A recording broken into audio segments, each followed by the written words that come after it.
Greetings, friends, and welcome to week 7 of Deeply Rooted. I hope this finds you well.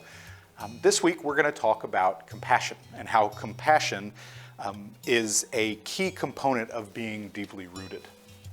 Now, Christianity and compassion go hand in hand.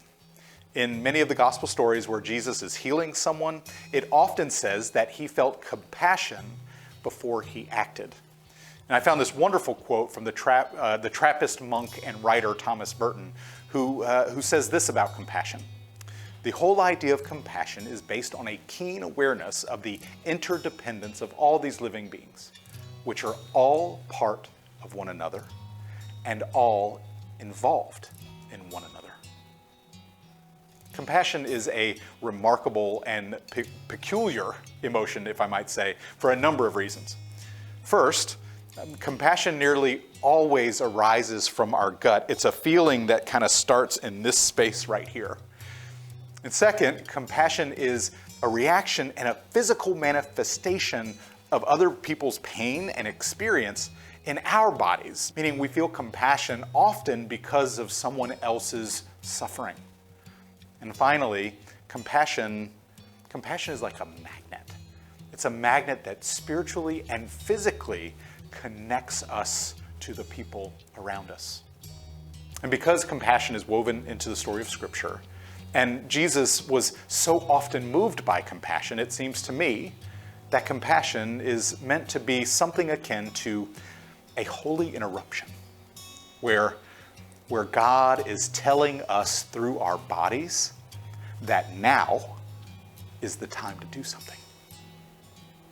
And with the amount of news and information that we receive every day, it's not hard to get overwhelmed by the problems of the world and the suffering of people, both in our neighborhoods, in our lives, in our schools, and in the world.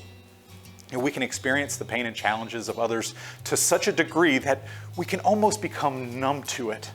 And there's a term for that. It's called compassion fatigue. When we are unable to act on our compassion, or when we ignore the opportunities for compassion, there's a troubling cycle that begins to emerge where we begin to feel a sense of shame or indifference, whether or not we actually have the capacity to help. And when that happens, we will often seek out ways to insulate ourselves from feeling that way. So we limit our engagement with the world, or we try to put blinders on so that we don't see the hurt and the pain that people suffer. And our challenge in an information-saturated world is to find a rhythm of compassion that keeps us engaged in the world, but in such a way that we are able to respond to the compassion we feel with a sense of purpose and passion. And compassion is meant to bring about in us a life-giving response to suffering, not an opportunity to feel shame or guilt or indifference. Remember that compassion, in its purest form, is the physical yearning of our hearts and bodies from our guts to alleviate the suffering of those around us. Friends, that is a wonderful, wonderful thing. And it's critical for each of us to remember that compassion can be cultivated if it is practiced. Compassion is like a muscle that can grow and be strengthened. But we also have to remember that sometimes there needs to be rest as well. We can't be 100% compassion, full bore all the time. There has to be space for reflection and for rest. The best places to start showing compassion are to the people right in front of you. But I think it's important for you all to know that you can also show compassion to yourself. Self-compassion is a real thing. It can help you navigate your responsibilities and your relationships so that you don't get too hard on yourself or put yourself in a position of self-sabotage. And for the people right in front of you, for the people in your neighborhoods, the people in your community, it's always helpful to remember that suffering and difficulties come into our lives in many different ways, some of which are completely obvious and some of which that are out in the open. But sometimes that pain and suffering isn't out in the open. Sometimes it's hidden or left unsaid. And so, friends, we all have to activate and use our compassion muscles, and we can do that so many different ways. We can use our compassion by giving a listening ear to a friend, or to a classmate or a colleague or a family member.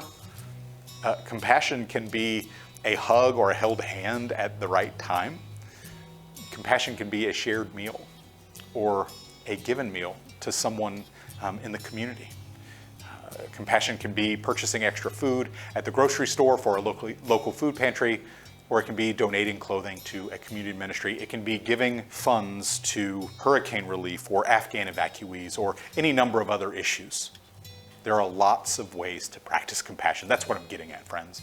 It's just important for you to practice it step by step, little by little. And you can practice compassion with yourself, with the people you know, and with the people in our community and the world. And when we avail ourselves to trust that God will move in and through our lives, that we become deeply rooted, all then we have to do is pay attention to when the holy interruption of compassion comes to us. And that, friends, will be an opportunity to share God's love with the world. I hope you all enjoy your week. Take care, and I'll see you next week.